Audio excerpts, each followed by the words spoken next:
എൻ്റെ വായനയിലേക്ക് സ്വാഗതം. കെ.പി. രാമനുണ്ണിയുടെ കഥ ശസ്ത്രക്രിയ. ഗർഭപാത്രം നീക്കം ചെയ്യുന്ന ഓപ്പറേഷനാണെന്ന് പറഞ്ഞതോടുകൂടി അമ്മയിൽ വല്ലാത്തൊരു വ്യതിയാനമാണ് കണ്ടത്. ആധിയോ ഭയാശങ്കകളോ ഒന്നുമല്ല ആ മുഖത്ത്, സാന്ദ്രമായൊരു ഭാവം.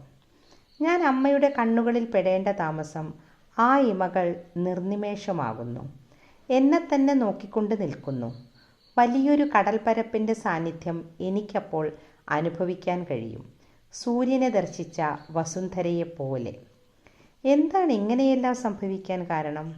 ശക്തിയും തൻ്റെ ഇടവും ഒരിക്കലും കൈവിടിയാത്ത അമ്മ അപൂർവ സന്ദർഭങ്ങളിൽ കൂടി തളരാറില്ല. ചെറുപ്പം മുതലുള്ള സ്മരണകൾ അടർത്തി നോക്കുകയാണെങ്കിൽ ഇത്രയധികം സമയം എന്നെ തുടർച്ചയായി നോക്കി നിന്ന സന്ദർഭങ്ങൾ തന്നെ ഉണ്ടായിട്ടില്ല. വാത്സല്യം നിറയുമ്പോൾ ഒരു നോക്കിലോ ചെറുചിരിയിലോ അടക്കി നിർത്താനായിരുന്നു അമ്മയ്ക്ക് തിടുക്കം.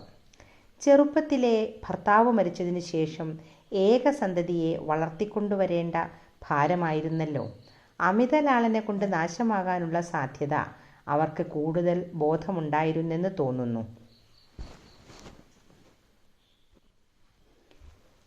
സ്നേഹം അപാരമാണെങ്കിലും തീരെ ലാളിക്കാതെ, പണം വേണ്ടുവോളമുണ്ടെങ്കിലും തീരെ അനുഭവിപ്പിക്കാതെ എന്നെ വളർത്തി വലുതാക്കിയ അമ്മയാണ്. ഇപ്പോൾ ഇതാ എൻ്റെ തലമുടി കൂടി നരച്ചതിന് ശേഷം 6ാം ക്ലാസ്സിൽ പഠിക്കുന്ന മോനെ കൊഞ്ചിക്കുന്ന സ്വഭാവം കൂടി ഞാൻ നിർത്തിയതിന് ശേഷം അവരിൽ ആർദ്രതയുടെ സ്ഫോടനമുണ്ടായിരിക്കുന്നു. കണ്ണുകളിൽ വഴിയുന്ന വാത്സല്യത്തോടെ അമ്മ ഈ വയസ്സൻ മകനെ തൊട്ടും പിടിച്ചും കൊണ്ട് പിറകെ നടക്കുന്നു. നഗരത്തിലെ സാമാന്യം ഭേദപ്പെട്ട സർജനായ ഞാൻ ഒരു യൂട്രസ് നീക്കുന്ന ശസ്ത്രക്രിയയ്ക്ക് രാവിലെ മുഖക്ഷൗരം ചെയ്യുന്ന ലാഘവമേ കൊടുക്കേണ്ടതുള്ളൂ. പക്ഷേ അമ്മയുടെ ഭാവമാറ്റങ്ങൾ എൻ്റെ ഭാവനകളെയും വിചിത്രമായ തലങ്ങളിലേക്ക് എത്തിക്കുന്നു. മനുഷ്യ ശരീരത്തിൻ്റെ മെറ്റബോളിസത്തിന് ഒട്ടും അനിവാര്യമല്ലാത്ത ഗർഭപാത്രം എന്ന അവയവം നിരവധി അർത്ഥപുഷ്ടികളോടെ മനസ്സിൽ. ഏതായാലും അമ്മയുടെ ഓപ്പറേഷന് വെറും സർജിക്കലായ ഉള്ളടക്കമല്ല ഉള്ളതെന്ന് ഞാൻ മനസ്സിലാക്കി കഴിഞ്ഞു. ഇത്തരം കാരണങ്ങൾ കൊണ്ടായിരിക്കും പ്രശസ്ത സർജന്മാർ കൂടി സ്വന്തം ആളുകളിൽ കത്തിവെക്കാൻ മടിക്കുന്നത്. വരുന്ന 10ാം തീയതിക്ക് നിശ്ചയിച്ച അമ്മയുടെ ശസ്ത്രക്രിയ എൻ്റെ സഹപ്രവർത്തകനായ ഡോക്ടർ വേണുഗോപാലാണ് ചെയ്യുന്നത്. ഓപ്പറേഷൻ്റെ ദിവസമെടുക്കുന്തോറും അമ്മ കൂടുതൽ തരളിതയാവുകയാണ്. എനിക്ക് ചോറ് വിളമ്പിത്തരുന്നതും കുളിക്കാൻ വേണ്ടി തോർത്തും സോപ്പും എടുത്തു തരുന്നതും ഒരു പിടിവാശി പോലെ നിർവഹിക്കുന്നു. ഞാനൊരു ചെറിയ കുട്ടിയാണെന്ന ഭാവന ഇതോടുകൂടി അവർ ഊട്ടി വളർത്താൻ ശ്രമിക്കുകയാണ്. തലയിലെ വെള്ളം നല്ലോണം പോയിട്ടില്ല, ഇങ്ങോട്ട് കാണിച്ചാൽ ഞാൻ തോർത്തിത്തരാം. ബാത്റൂമിൽ നിന്ന് വരുന്ന എന്നെ ഒരു ദിവസം തടുത്തു നിർത്തിയപ്പോൾ ഞാൻ ശരിക്കും വിരണ്ടുപോയി. എലിമെൻ്ററി സ്കൂളിൽ പഠിപ്പിച്ചിരുന്ന കാലം മുഴുവൻ മൂർധാവിൽ തിരുമ്പി തന്നിരുന്ന രാസ്നാദി പൊടി അപ്പോൾ അവരുടെ കയ്യിലുണ്ടായിരുന്നു. ദുർബലമായ എതിർപ്പോടുകൂടി അമ്മയ്ക്ക് വഴങ്ങുന്നതിലെ സുഖം അനുഭവിക്കുമ്പോഴും എൻ്റെ മനസ്സിൽ ബേജാറായിരുന്നു. ഓപ്പറേഷനെക്കുറിച്ചുള്ള ഉത്കണ്ഠ നിമിത്തം അവരുടെ സമനില തെറ്റിയിരിക്കുമോ? പക്ഷേ ഇത് ഉന്മാദമല്ലെന്നും കഴിഞ്ഞ കാലം ബോധപൂർവം പുനഃസൃഷ്ടിക്കാനുള്ള ശ്രമമാണെന്നും പിന്നീടാണ് വെളിവായത്. വൈകുന്നേരം ഹോസ്പിറ്റലിൽ നിന്ന് മടങ്ങിയെത്തിയ എന്നെ കാത്തുകൊണ്ട് ഭാര്യ ഗേറ്റിൽ തന്നെ നിൽക്കുന്നുണ്ട്.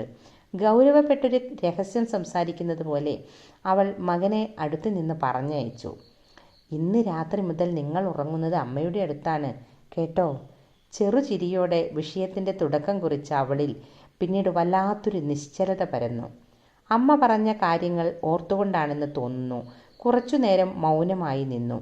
വീണ്ടും ഞാൻ കുത്തി ചോദിച്ചപ്പോൾ അവളുടെ ശബ്ദം ഇടറുന്നതായി തോന്നി. അമ്മയുടെ മനസ്സിന് എന്തോ തട്ടിയിട്ടുണ്ട്.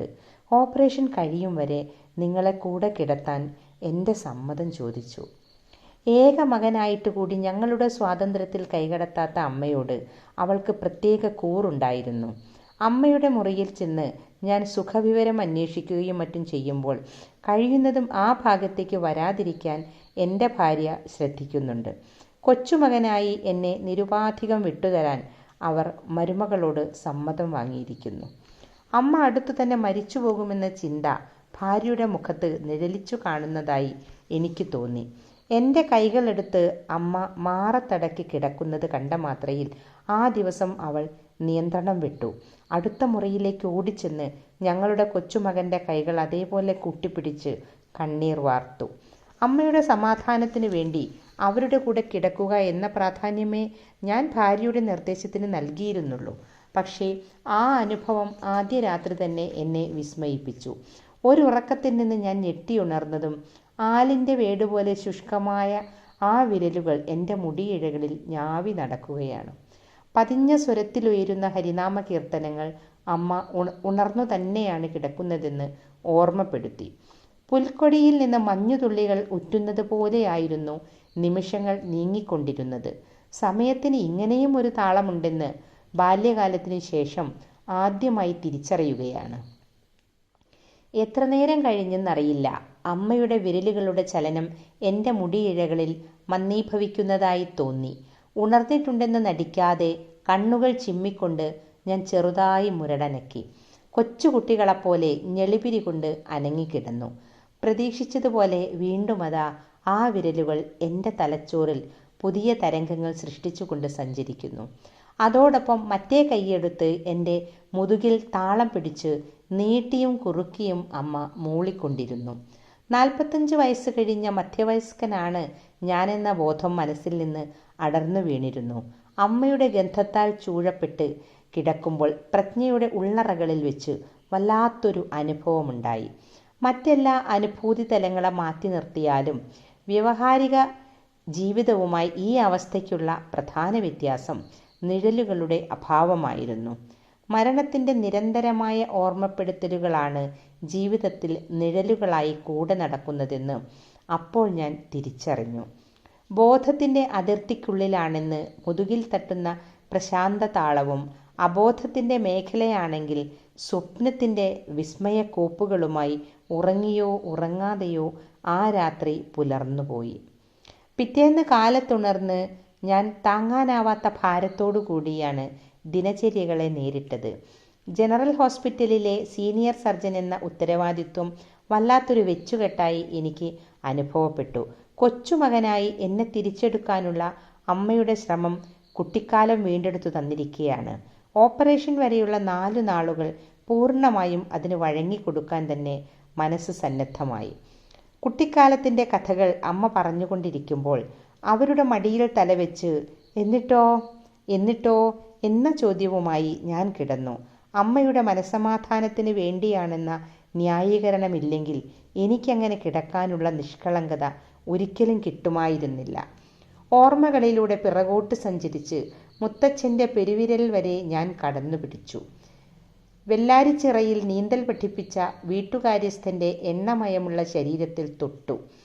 കണക്ക് പഠിപ്പിച്ച നാണുമാസ്റ്ററുടെ കൈത്തഴമ്പിൻ്റെ ചൂട് ചെവികളിൽ പുകഞ്ഞറിഞ്ഞു. വല്ലാത്തൊരു പ്രസന്നതയുടെ വെളിച്ചം അന്നത്തെ ജീവിത ചിത്രങ്ങളിൽ തുളുമ്പി നിന്നിരുന്നു. പിന്നീട് എവിടെയോ വെച്ച്, അറിവിൻ്റെ ശബ്ദമായ ഏതോ മുഹൂർത്തത്തിൽ വെച്ച് ആ കറുത്ത കൂട്ടുകാരൻ്റെ പിറകെ കൂടിയതാണ്. അതിനുശേഷം ഒരിക്കലും പഴയ പ്രസന്നത ജീവിതത്തിന് ലഭിച്ചിട്ടില്ലെന്ന് ഇന്ന് ഞാൻ അറിയുന്നു.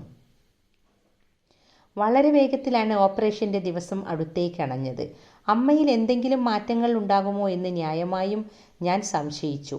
എല്ലാ ഭയാശങ്കകളെയും അസ്ഥാനത്താക്കിക്കൊണ്ട് അവർ കൂടുതൽ ഉത്സാഹവതിയായി കാണപ്പെട്ടു.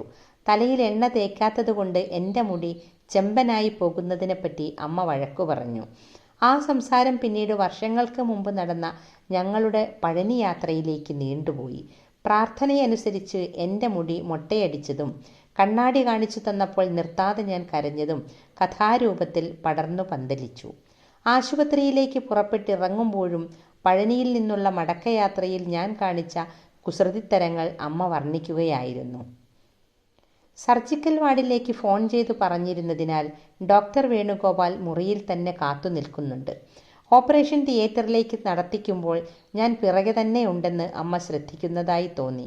തലേന്ന് രാത്രി കൂടി അമ്മയുടെ കൊച്ചുകുട്ടിയായി അരികുപറ്റിക്കിടന്ന എനിക്ക് ആശ്വസിപ്പിക്കാൻ വേണ്ടി വാക്കുകൾ ഉച്ചരിക്കാൻ കഴിഞ്ഞില്ല.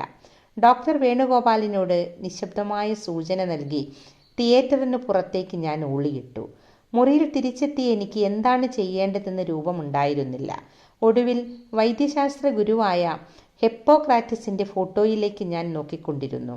അതിൽ ആലേഖനം ചെയ്തിരുന്ന അദ്ദേഹത്തിൻ്റെ വചനങ്ങൾ മനസ്സിൽ യാന്ത്രികമായി വീണ്ടും വീണ്ടും ഉരുവിട്ടു. പൊടുന്നനെയാണ് ഡോക്ടർ വേണുഗോപാൽ വിയർത്തു കുളിച്ച് എൻ്റെ മുന്നിൽ പ്രത്യക്ഷപ്പെട്ടത്. അയാൾ തിരക്കിട്ട് സംസാരിച്ചു. സ്പൈനിന് ഇഞ്ചക്ഷൻ കൊടുത്ത് കിടത്തിയതാണ്. പക്ഷെ അമ്മ തൊടാൻ സമ്മതിക്കുന്നില്ല. ഡോക്ടർ തന്നെ വരണമത്രേ. തള്ളയുടെ വിളി കേട്ട് ഓടുന്ന പൈതലിനെ പോലെ ഞാൻ ഓപ്പറേഷൻ തിയേറ്ററിലേക്ക് കുതിച്ചു. ടേബിളിന് മുന്നിൽ ചെന്ന് നിന്നപ്പോൾ ശാസനാരൂപത്തിൽ ആ മിഴികൾ എന്നെ തന്നെ നോക്കുകയാണ്.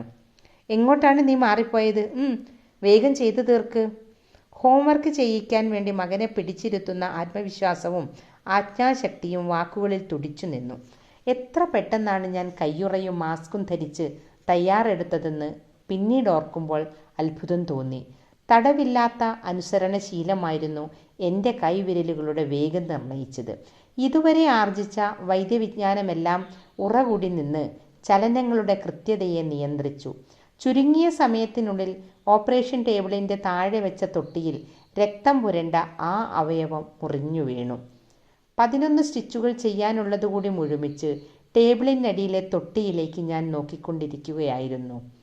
ചിന്തയുടെ വൻ ചുഴികളിൽ കറങ്ങിത്തിരിഞ്ഞ ഞാൻ പെട്ടെന്നൊരു അനക്കമറിഞ്ഞു. സെഡേഷനിൽ നിന്ന് അമ്മ മുക്തയായി കഴിഞ്ഞിരിക്കുന്നു. പ്രസവിച്ചു വീണ കുഞ്ഞിനെ നോക്കിക്കൊണ്ടിരിക്കുന്ന പോലെ നിർവൃതിയുടെ ഒരു പുഞ്ചിരിയോടെ അവർ എന്നെ തന്നെ ശ്രദ്ധിക്കുകയായിരുന്നു.